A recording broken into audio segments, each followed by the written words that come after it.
ध्यान से सुन लें और तो ये वाली गलतियां ना करें, यानी कि वो बातें जो आपका डाइजेशन और एनर्जी दोनों खराब करती हैं और इसको आपको पता भी नहीं चलता। क्यों? यानी आप कितना भी न्यूट्रिशन से भरपूर खाना खा लो तो आपको लगता है कि एनर्जी हाई होनी चाहिए लंच खाने के बाद, तो वेट लॉस में बहुत ज्यादा हेल्प होगी, आपका वेट कम होना शुरू हो जाएगा। क्या आपने कभी नोटिस किया है कि लंच खाने के बाद आपको नींद क्यों आने लग जाती है? और वो भी तब जब आप बिल्कुल हेल्दी खाना खा रहे हैं फिर भी आपको नींद आने लग जाती है, एनर्जी लेवल लो हो जाता है। लंच खाने के बाद बहुत नींद आती है और फिर मुझे डांट भी पड़ जाती है नेक्स्ट पीरियड में, बहुत नींद आ रही है यार खाना खाने के बाद।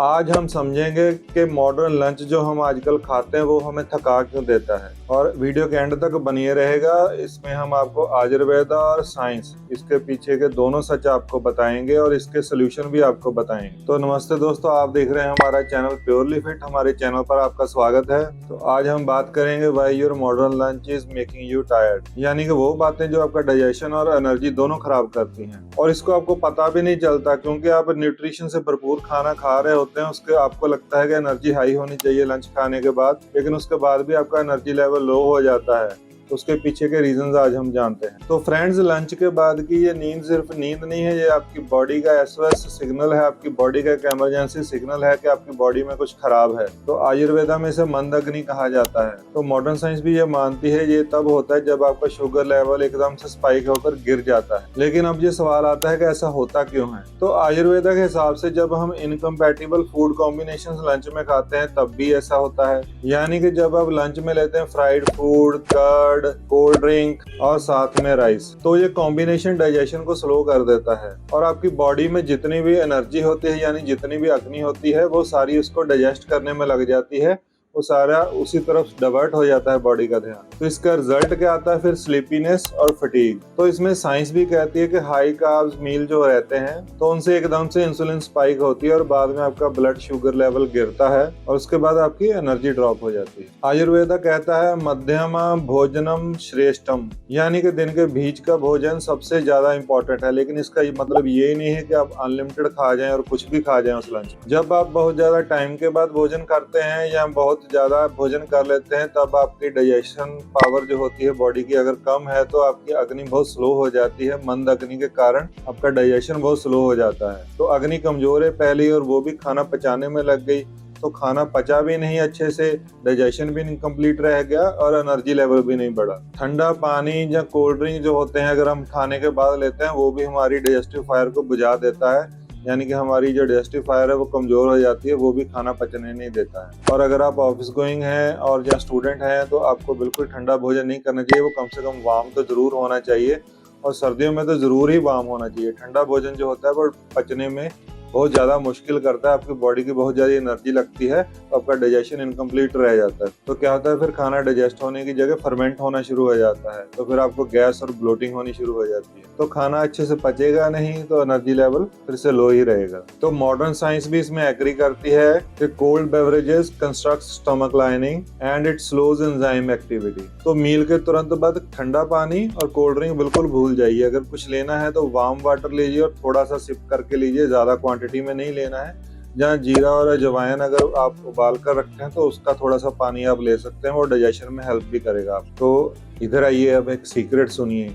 आपका जो एनर्जी लेवल है आपके लंच से नहीं, आपके डाइजेस्टिव फायर से तय होता है। यानी आप कितना भी न्यूट्रिशन से भरपूर खाना खा लो, अगर आपका पाचन ठीक नहीं है, आपका डाइजेशन ठीक नहीं है तो आपकी बॉडी में एनर्जी बिल्कुल नहीं बनेगी। इसीलिए आयुर्वेदा कहता है you are not what you eat, you are what you digest. तो दोस्तों अब बात आती है कि इसको सही कैसे करना है। इसमें आयुर्वेदा हमें क्या सजेस्ट करता है? तो इसमें आयुर्वेदा का फार्मूला बिल्कुल सिंपल है।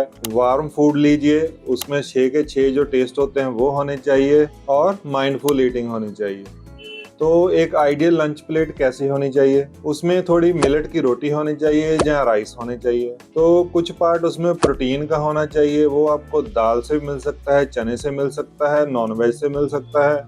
तो एक पार्ट उसमें वेजिटेबल्स का होना चाहिए, वो आपको सैलेड से मिल सकता है, जहां आप सीजन की कोई सब्जी बनाते हैं उससे ले सकते हैं। और उसमें कम से कम 1 चम्मच देसी घी का जरूर होना चाहिए जो आपकी अग्नि को सपोर्ट कर सके। तो इसके अलावा छोटी छोटी रेमेडीज मैं और बता देता हूँ आपको। अगर आपके डाइजेस्टिव फायर कमजोर है तो खाने के बाद आप हिंगवष्टक चूर्ण ले सकते हैं, उससे आपका डाइजेशन अच्छा होगा, आपकी डाइजेस्टिव पावर बढ़ेगी और आपका एनर्जी लेवल अच्छा रहेगा। हिंगवष्टक चूर्ण को आप ऐसे भी ले सकते हैं खाने के बाद, और खाने की किसी चीज पे स्प्रिंकल भी कर सकते हैं, उससे उसका टेस्ट भी बहुत अच्छा हो जाता है। और जीरा को रोस्ट करके उसका पाउडर बना के रख लीजिए, उसको भी अपने खाने में जरूर ऐड कीजिए। नहीं तो आप कर्ड पे स्प्रिंकल कर सकते हैं या सैलेड पे स्प्रिंकल कर सकते हैं, उससे उसका टेस्ट भी बहुत बढ़ जाएगा, स्वाद भी बढ़ जाएगा और आपको फायदा भी हो जाएगा। तो जिनकी डाइजेस्टिव फायर कमजोर है उनके लिए एक और सजेशन दे देता हूँ। तो 20 ग्राम आप सौंफ ले लीजिए, 80 ग्राम आप अजवाइन ले लीजिए, उसे मिक्स करके रख लीजिए। चाहे तो उसे ऐसे भी रख सकते हैं, चाहे तो उसे ड्राई रोस्ट करके रख लीजिए और उसका पाउडर भी बना सकते हैं। जिस फॉर्म में भी आपको अच्छा लगता है उसी फॉर्म में ले सकते हैं। खाने के बाद 1 चम्मच उसे चबा चबा कर खाइए। अगर आप ऐसे ही खा रहे हैं, अगर पाउडर खा रहे हैं तो उसे पानी के साथ ले लें, थोड़े से गर्म पानी के साथ। इससे आपके डाइजेस्टिव फायर बढ़ेगी, आपका खाना अच्छे से पचेगा और आपका एनर्जी लेवल अच्छा रहेगा। ये सारी चीजें अगर आप करेंगे तो आपको वेट लॉस में बहुत ज्यादा हेल्प होगी, आपका वेट कम होना शुरू हो जाएगा, आपकी कमर के इर्द गिर्द जो चर्बी जमा है, जो पेट फूला रहता है, वो कम होनी शुरू हो जाएगी। जो मैंने शुरू में बताई हैं ये वाली गलतियां अगर आप करते हैं तो इससे आपका वेट गेन बहुत ज्यादा बढ़ता है, आपकी बॉडी में स्वेलिंग रहने लगती है, आपकी बॉडी फूली फूली रहती है, पेट बढ़ जाता है, पेट के इर्द गिर्द